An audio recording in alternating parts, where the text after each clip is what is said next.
मोठी बातमी, गोकुळ गीतेची मनधरणी करण्यात यश आलंच नाहीये. गोकुळ गीते निवडणूक अपक्ष लढण्यावर ठाम आहे.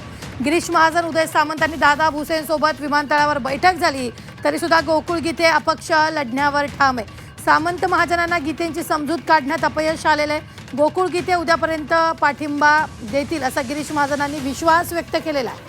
गोकुळ गीतेंनी प्रतिक्रिया न देताच माध्यमांना चकवा देत धूम ठोकल्याचंही पाहायला मिळत आहे. मात्र यावेळी उद्यापर्यंत ते त्यांचा पाठिंबा जाहीर करतील असा दावा यावेळी गिरीश महाजनांनी केलेला आहे.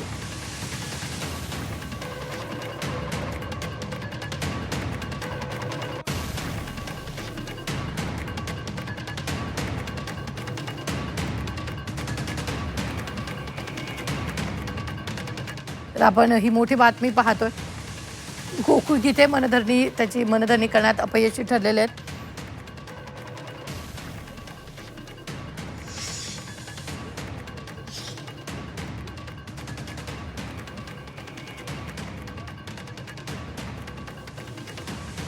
गोकुळ गीतेंची मनधरणी करण्यात महाजन अपयशी ठरलेले आहेत. मात्र उद्यापर्यंत ते त्यांचा पाठिंबा जाहीर करतील असा दावा यावेळी महाजनांनी केलेला आहे. उद्या हा निर्णय होईल.